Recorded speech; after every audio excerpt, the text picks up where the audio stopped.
হতাশা মাদক দিয়ে দূর হয় না। হতাশা দূর হবে, বলে দিব, তিনটা জিনিস, মাত্র তিনটা। কয়টা ভাই? এক, 5 ওয়াক্ত নামাজ। এক কি? নামাজে আপনি অজু করে সেজদা দেন, ইনশাল্লাহ আপনার মনে প্রশান্তি না আসলে আমাকে এসে বলেন যে আসে না। চোখের পানি, মনের আবেগ যা আছে আপনার ভিতরে, কষ্ট, দুঃখ, যন্ত্রণা, সব আল্লাহকে ঢেলে দিবেন ইনশাল্লাহ। নিজের আবেগ ধরে রাখবেন এখানে, আপনি আল্লাহর জন্য ঢেলে দিবেন। মানুষকে আবেগ দেখায় কি লাভ? মানুষ আপনার চোখের পানির মর্ম বুঝবে? মানুষ কি মানুষের চোখের পানির মর্ম বুঝে?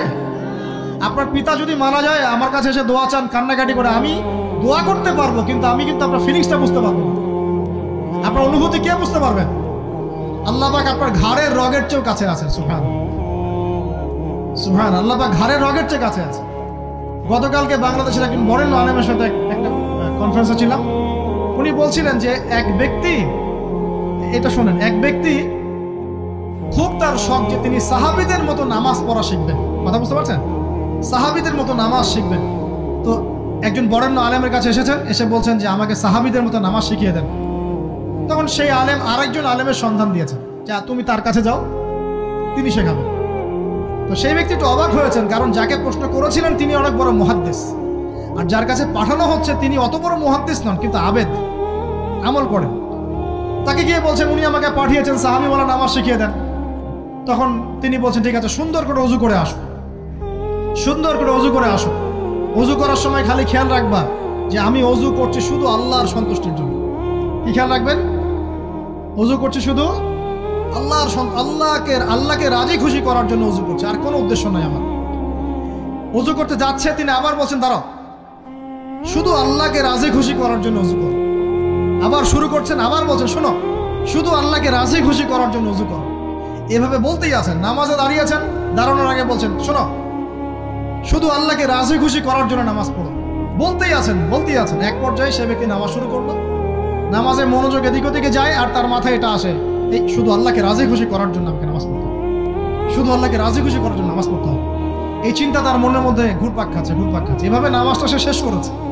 শেষ করে চিন্তা করছে যে নামাজ তো পুরোপুরি মনোযোগ দিতে পারলাম না। বারবার মাথার মধ্যে এরকম চিন্তা আসছে, আল্লাহ আমাকে তুমি মাফ করে দাও, নামাজটা আমার মনে হলো না ঠিক মতো।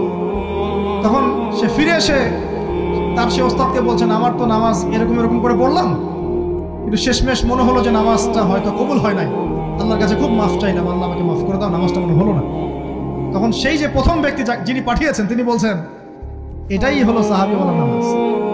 তারা আল্লাহকে রাজি খুশি করার জন্য নামাজ পড়তেন, নামাজ শেষ করে আল্লাহর কাছে ইস্তেগফার করতেন, আল্লাহ কিছুই হলো না, কিছুই হলো। আমার কথা কি বুঝতে পারছেন? অতএব আল্লাহকে রাজি খুশি করার জন্য আপনি আপনার আবেগ, আপনার ইবাদত সব ফেলে দিবেন। অন্য কারো কাছে কিছু পাওয়ার আশা করেন। আমাকে আল্লাহ পাঠিয়েছেন দুনিয়াতে নামাজ পড়তে, রোজা রাখতে, দিনের প্রচার করতে, দিনের জ্ঞান অর্জন করতে, এই তো। তা আমি একজন মেয়ের জন্য জীবন নষ্ট করে দিব কেন? আমি তাহলে আল্লাহর কাছে কি মুখ দেখাবো, আর নবীর কাছে কি মুখ দেখাবো? ওখানে গিয়ে বলবো আল্লাহ আমি আমার অমুক প্রেমিকার জন্য আশায় হয়ে একদম জীবন দিয়ে দিয়েছি, আত্মহত্যা করেছি। গেছে ভাই, যাইতে দেন।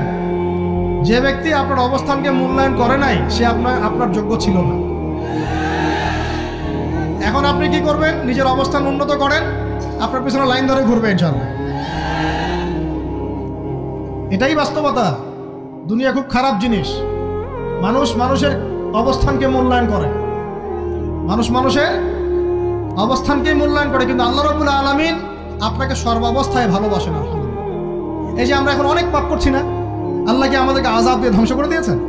আল্লাহ পাক এখনো আমাদেরকে ভালোবাসেন, রহম করেন, আল্লাহ পাক অপেক্ষায় করছেন কখন তওবা করবে, আমি তওবা কবুল করব। এই কখন আমার বান্দা খালি একবার বলে আস্তাগফিরুল্লাহ, আল্লাহ পাক সাথে সাথে মাফ করে দেবেন। আর সেই আল্লাহকে ভুলে আপনি কার পিছনে ছুটছেন? আমরা কিন্তু নিয়াত করতে পারি ভাই যে আমরা যারা ওয়াজ শুনলাম জীবনে কোনোদিন সিগারেটে হাত দিব না ইনশাআল্লাহ। রাজি আছি ভাই? অন্য বড় বড় জিনিস তো বহুত দূরের কথা। আচ্ছা, অনেকে রাজি হয় নাই কেন? আপনারা কি অলরেডি আসক্ত? আমি অনেক ভাইকে দেখেছি মাশাআল্লাহ ইফতার খুলেই একদম বেনসন টানা শুরু করে। হ্যাঁ, এটা যে হারাম আপনাদের কেউ ওয়াজ করে শোনায় নাই? এটাকে কি মনে করেন আপনারা, হারাম না হালাল? কেউ বলেছে মাকরু, নাকি মাকরু ফতোয়া দিয়েছে? মাকরুহ শব্দের অর্থ জানেন আপনি? মাকরুহ শব্দের অর্থ কি? শোনেন, সূরা বনী ইসরাঈল খুলবেন। কোন সূরা? সূরা বনী ইসরাঈল আল্লাহ পাক বলছেন আমি বনু ইসরাঈলকে এই কাজগুলো করতে নিষেধ করেছেন। কোন কোন কাজ? জেনা করো না, জেনার ধার কাছে যেও না, এতিমের মাল আত্মসাৎ করো না, শিরিক করো না ইত্যাদি। যারা আলেম আছেন তারা আমার কথা বুঝবেন।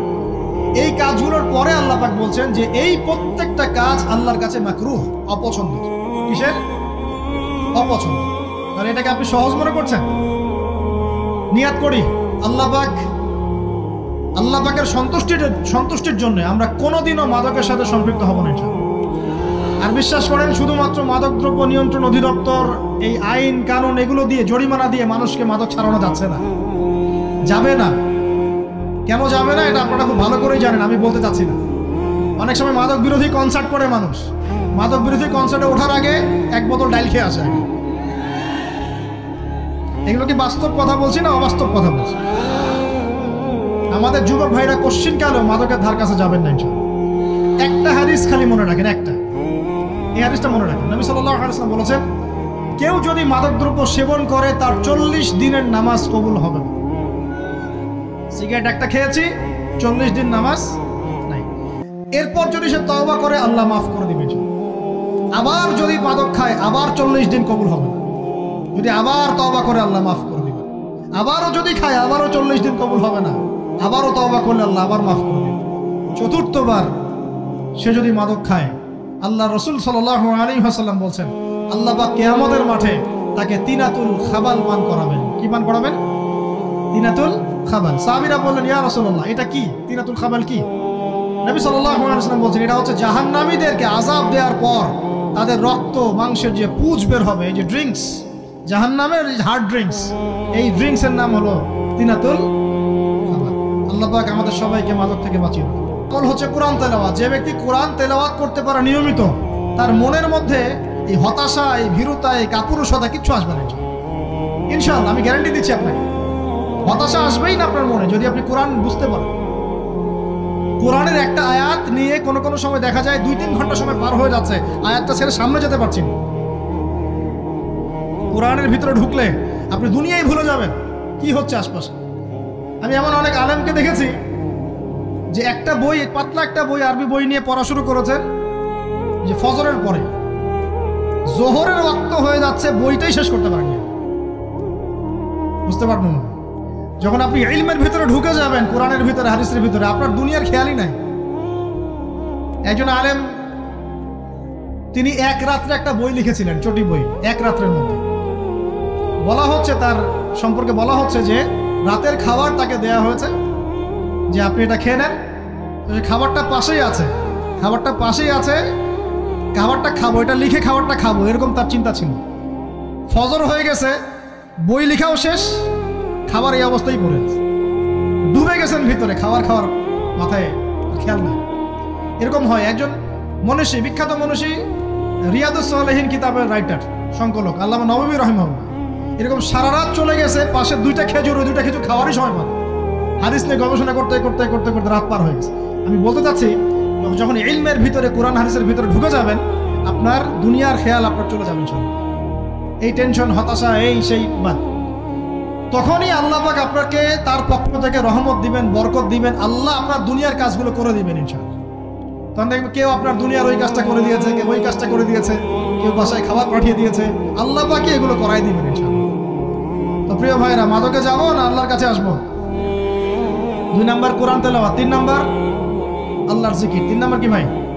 আল্লাহর জিকির। চলতে ফিরতে সব সময় মুখ চলতে থাকবে, মুখ না চললেও মনে মনে মন তাজা থাকবে, মনে মনে জিকির হতে থাকবে। মনে মনে জিকির করতে পারেন? মুখ নড়বে না, কিন্তু মনে মনে আপনার একটা জিকির হতে থাকবে। সুবহানাল্লাহ, আলহামদুলিল্লাহ, লা ইলাহা ইল্লাল্লাহ, আল্লাহু আকবার। পারা যাবে? পারে। মানুষের মন কখনো চুপ করে থাকে না, কিন্তু মানুষের মন অলওয়েজ কিছু না কিছু চিন্তা করতে থাকে না, যতক্ষণ না ঘুমায় মানুষ। তো প্রিয় ভাইরা, বেশি বেশি জিকির করব। সুবহানাল্লাহ, আলহামদুলিল্লাহ, লা ইলাহা ইল্লাল্লাহ, আল্লাহু আকবার, লা হাওলা ওয়ালা কুওয়াতা ইল্লা বিল্লাহ, এগুলো চলতে থাকবে। আল্লাহ পাক তৌফিক দান করুন। আমরা আমাদের সমাজে যুবকদেরকে এরকম টিকটকে দেখছি, অনলাইনে আসক্ত দেখছি, জেনায় আসক্ত দেখছি, পর্নোগ্রাফিতে আসক্ত দেখছি। আমরা দেখছি আমাদের যুব সমাজকে মাদকে আসক্ত, কিশোর গ্যাংয়ে আসক্ত। এইগুলো কি আমাদের কাম্য ছিল ভাই? আমাদের কাম্য ছিল? এই অবস্থায় কি যুব সমাজ আল্লাহ পাকের দ্বীনের পতাকা হাতে নিয়ে আল্লাহর জমিনে দিন কায়েম করতে পারবে কিনা একটু আমাকে উত্তর দেন দেখি। এখন এই অবস্থায় পারবে? অতএব অবস্থার উন্নতি করতে হবে কিনা? উন্নতির জন্য রাজি আছে কিনা ইনশাআল্লাহ? আমরা চাই কি আল্লাহ পাকের দিনটা আল্লাহর জমিনে প্রতিষ্ঠা লাভ করুক, আল্লাহর দিন সবার ঘরে ঘরে পৌঁছে যাক, আল্লাহ পাকের দিনের যে সৌন্দর্য সবাই সেটাই, এই সৌরভটা সবাই পাক। আমরা চাই কিনা? সমাজে শান্তি প্রতিষ্ঠা হোক, আবার সেই রাসূলের মতো যুগ চলে আসুক, আমরা চাই কিনা? অতএব আমাদের সবাইকে যৌবনের এই প্রলোভনগুলো থেকে বেরিয়ে এসে আল্লাহ পাকের ইবাদতে আত্মনিয়োগ করতে হবে। আল্লাহ পাক আমাদের সবাইকে তৌফিক দান করুন, বলি আমিন। আমাদের সবাইকে আল্লাহ রাব্বুল আলামিন কুরআন এবং হাদিসের গভীর জ্ঞান অর্জন করার তৌফিক দান করুন, বেশি থেকে বেশি ইবাদত করার তৌফিক দান করুন। আল্লাহ পাক সবাইকে হারাম সমস্ত রিজিক থেকে বাঁচিয়ে রাখুন, জেনা, ব্যভিচার এবং নারীর ফিতনা, মাদক থেকে আল্লাহ বাঁচিয়ে রাখুন। আল্লাহ পাক আমাদের সবাইকে হালাল রিজিক, হালাল সম্পর্ক যথেষ্ট করে দিন। আল্লাহ পাক আমাদের সবাইকে যেন দিনের দাওয়াতের মেহনত করার তৌফিক দান করেন এবং আলেম ওলামার সাথে পরামর্শ করে দিন শেখার এবং বোঝার তৌফিক দান করেন। যুবতী দিনী বোনদের জন্য, এখানে বোনরা আছেন না? আছেন কি না? দিনী বোনরা আছেন? একটা নসিহত দিনী বোনদের জন্য আমি একটা নসিহত করতে চাচ্ছি, একটা নসিহত। আমার এই একটা নসিহত একটু মন দিয়ে শুনুন প্রিয় দিনী বোন। রাসূলুল্লাহ সাল্লাল্লাহু আলাইহি ওয়াসাল্লাম আমাদের দিনী বোনদের জন্য জান্নাতে যাওয়ার একটা ফর্মুলা বলে দিয়েছেন। আমি কি বলবো সেটা? আচ্ছা, রাসূলুল্লাহ সাল্লাল্লাহু আলাইহি ওয়াসাল্লাম বলেছেন আমাদের দিনী বোনেরা, আমাদের মায়েরা, এই নারী জাতি মাত্র 4টা কাজ করলে জান্নাতের যে কোনো দরজা দিয়ে ইচ্ছা প্রবেশ করতে পারবেন। খুশি হন নাই? কয়টা কাজ? মাত্র 4টা। এক, যদি আমাদের দিনী বোনেরা 5 ওয়াক্ত নামাজটা ওয়াক্ত মতো পড়ে, আল্লাহ পাক তৌফিক দান করুন, বলি আমিন। 2 নাম্বার, যদি তারা রমাদান মাসের রোজাটাকে ঠিক মতো আদায় করতে পারে। 1 নাম্বার 5 ওয়াক্ত নামাজ ঠিকঠাক আদায় করা, 2 নাম্বার রমজান মাসে সওম রাখা, 3 নাম্বার তাদের লজ্জাস্থানের হেফাজত করা, মানে শরঈ পর্দা মেনটেন করা, শরঈ পর্দা মেনটেন করা। এবং আমি বলে দেই, চেহারাটা আপনাদের পর্দার অন্তর্ভুক্ত। এটা নিয়ে অনেক বাকবিতণ্ডা হয় না সমাজে, চেহারা দেখানো যাবে কি যাবে না ইত্যাদি। চেহারা আপনার পর্দার অন্তর্ভুক্ত বিষয়, ফুল স্টপ। এর উপরে ফতোয়া অনেকভাবে দিচ্ছে, কিন্তু বরেণ্য উলামায়ে কেরামের কিতাবগুলো ঘাটাঘাটি করেন, তাদের ফতোয়া হচ্ছে চেহারা আপনার পর্দার অন্তর্ভুক্ত বিষয়, চেহারা ঢেকে রাখবেন, আল্লাহ পাক তৌফিক দান করুন। চোখ থাকবে খোলা, ঠিক আছে। 4 নাম্বার, স্বামীর আনুগত্য করতে হবে। স্বামীর আনুগত্য, এই যে আনুগত্য শব্দ শুনলেই মানুষের একটা মানে নেগেটিভ ধারণা তৈরি হতে পারে। স্বামীর আনুগত্য মানে কি আমি তার দাসত্ব করব? আনুগত্য মানে, প্রিয় দিনী বোন, আনুগত্য মানে দাসত্ব নয়। আনুগত্য মানে কোরআন সুন্নাহর যে বিধানগুলো আপনার স্বামী আপনাকে পালন করতে বলবে, আপনি সেগুলো করবেন, আপনি করতে বাধ্য। কিন্তু স্বামী যদি কোরআন সুন্নাহর বাইরে কিছু করতে বলে, সেটা মানতে আপনি বাধ্য নন। স্বামী যদি আপনাকে বলে যে সুদ খাও, এই সুদি এনজিওতে আসো, নাম লেখাও। স্বামী যদি আপনাকে বলে যে আসো বেপরদায় বাইরে যাই, সাজুগুজু করে বের হও, চলো ঘুরে আসো বেপরদায়। স্বামী যদি বলে দেবরকে একটু খাবারটা দিয়ে আসো, আমার অফিসের কলিগ আসছে, খাবার পরিবেশন করো, আসো ডাইনিংয়ে আসো। এই যে হারাম কাজ, বেপরদার আদেশ করছে, সুদের আদেশ করছে, আপনি সেগুলো পালন করবেন না। কিন্তু হালাল বৈধ যে কোনো বিষয় আপনি স্বামীর আনুগত্য করবেন, এটা আপনার উপর ফরজ। এই 4টা কাজ যদি আপনি করতে পারেন, জান্নাতের যে কোনো দরজা দিয়ে ইচ্ছা আপনি প্রবেশ করতে পারবেন ইনশাআল্লাহ। আল্লাহ পাক আমাদের দিনী বোনদেরকে এই 4টা কাজ করার তৌফিক দান করুন। আমাদের সবাইকে আল্লাহ পাক জান্নাতের জন্য কবুল করুন, বলি আমিন।